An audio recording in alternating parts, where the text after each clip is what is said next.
York's classic rock, Q1043. Good morning. I want to introduce you to Chris Fabricant. He is the author of Junk Science and the American Criminal Justice System. And he is with the Innocence Project, which is now 30 years old. And the whole purpose of the Innocence Project is to exonerate wrongfully convicted people and do that through DNA. So your whole book, I mean, I had no clue, when you watch TV and you watch the movies and you hear about trials, you hear about the importance of bite marks, you hear about the importance of hair that is found on the victim or on the accused.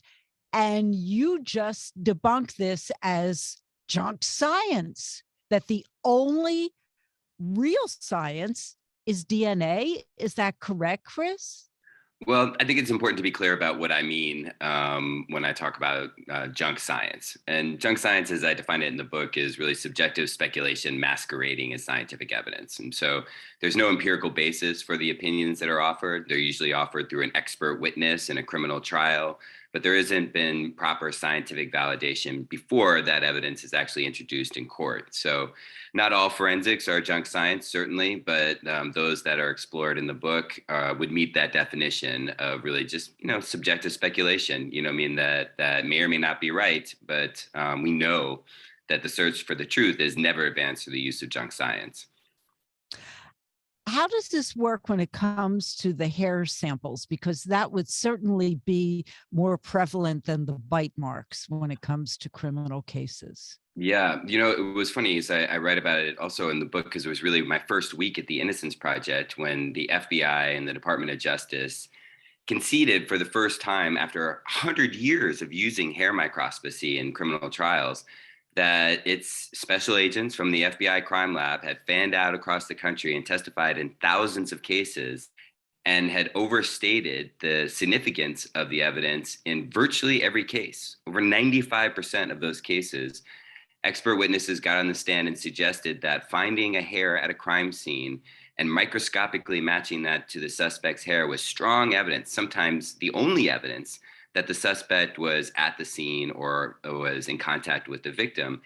And today we know that there is no basis for that, and that we've had and even as we sat there in 2012, when the FBI was finally coming to the table and asking for the Innocence Project's help in locating potentially miscarriages of justice, prisoners still in prison based on scientific, alleged scientific evidence, that was at that day, there had already been 70 wrongful convictions attributable, at least in part, to the use of this technique, and it was still being admitted in court.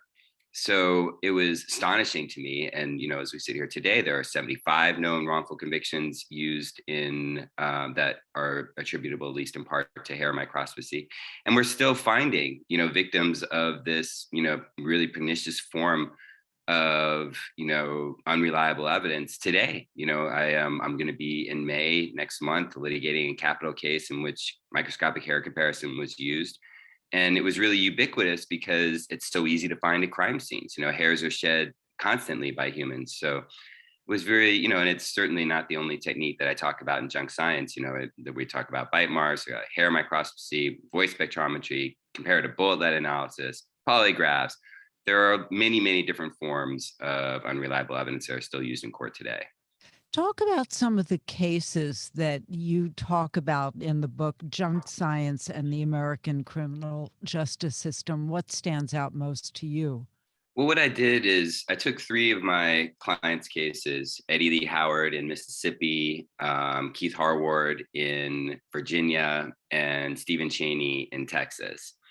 And what I tracked, from the moment that these crimes that they were ultimately convicted of were committed, most of them were in the 80s and early 90s, and then it's tracked the struggles for freedom that my clients had, along with the introduction of bite mark evidence and other forms of junk science that were used.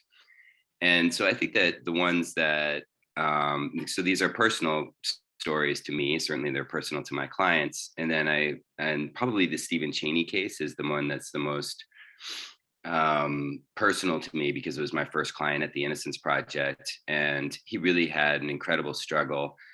And there were many different forms of unreliable evidence used in this case. There's polygraph evidence, there was shoe print evidence, there was a presumptive blood test, and there was, of course, bite mark evidence.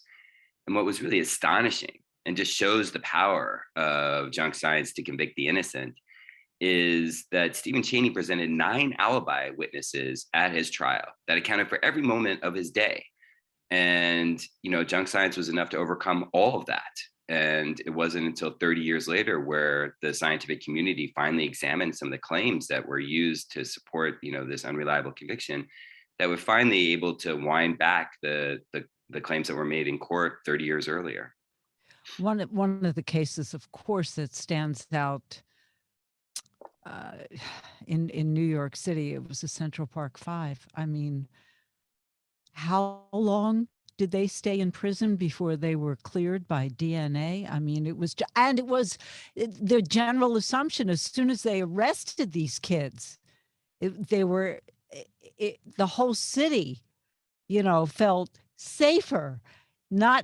Nobody thinking that they were railroaded and that they were wrongfully convicted and they got wrong and they got false confessions. Yeah, I mean, the exonerated 5 now, as we refer to them, rather than what they were known as during that era as the Central Park 5. And what was kind of less reported during that era was that they used microscopic hair comparison in that case, and and there were false confessions. And I draw parallels between that case and the Tommy Lee Walker wrongful execution in Texas in the 1950s.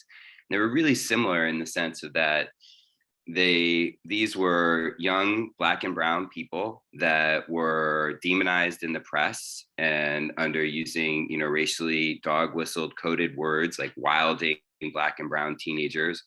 And the Tommy Lee Walker execution in Texas in the 1950s, when there was this crazed hype around a so-called Negro prowler that was terrorizing white women in Dallas, Texas during that era, and led to this media frenzy to find and catch the person that was doing this. And both led to these, what I argue in the case are, in terms of Tommy Lee Walker, as a wrongful execution that also used junk science and also involved in that case, it was a polygraph, and also involved a false confession, and also was really media pressure brought to bear to solve, an alleged crime.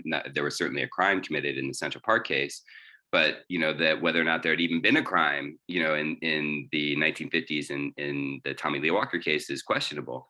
So these can be media generated, wrongful convictions, because there's pressure on these very high profile sensational cases and that's when we reach for junk science. And when we have kind of racist undertones, like these racially tinged prosecutions, and this is particularly true with hair microscopy, because these ethnic categories or racial categories that the expert witnesses used themselves were really inflammatory, because they would call these hairs negroid hairs, as though that was a scientific classification, and that it made this kind of veneer of science over a racist terminology that was helpful where, to prosecute, where it was Black and brown people that were on trial for assaulting white women. And, that effect, both in terms of the unreliability of it and this kind of racist undertone to the evidence, is really, really powerful and toxic type of evidence to use in court. I'm speaking with Chris Fabricant. His book is Junk Science and the American Criminal Justice System. Are the hair fibers and the bite marks still admissible in court today? Yeah, one of the conclusions toward the end of the book that I observe, is that all of the techniques that are used in the book that are talked about and broken down a bit are still admissible in all 50 states. The only thing standing between the use of those techniques and a jury is a judge. And we all know that judges are not inquiring as to the scientific literature when they're making decisions about the introduction of a particular type of evidence. They're looking at case law, and case law is static. And static case law that allowed all these techniques in 50 years ago is still good law today. But science is a process, and science is always moving forward and discarding previously held beliefs when they're shown to be false. That's just not the way the law works. And that tension creates, the continued admissibility of unreliable evidence. We're elevating case law above scientific reality. Let me ask you this. If you had to make an educated guess on how many people are wrongfully convicted and could be cleared with DNA evidence, how big is that number according to the Innocence Project? Well, it's hard to know. But if you think that we have 2.3 million people in various forms of incarceration in this country at any given time, and you think that, if even 1% of them are wrongfully convicted, you're talking about tens of thousands of people. So the numbers are, what our clients, our exonerated clients, obviously represent just a tiny tip of the iceberg, right? Because we're just, relatively small organization, and we can't get to, every case. We have thousands of people that are waiting for our help at any given time. And, beyond that, biological evidence is not necessarily collected or available in most crimes. Is that there's a notion that, oh, well, we have DNA, so we're never going to have wrongful convictions now because, we're going to test it all before a trial, we're going to clear people that can be cleared.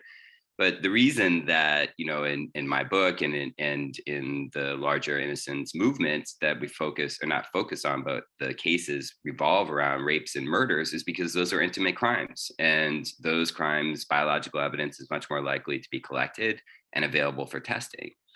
Something like a drive-by shooting, or, a burglary or your run-of-the-mill burglary, you're not going to collect DNA in those cases. And getting to ground truth to actually know what's happened is almost impossible.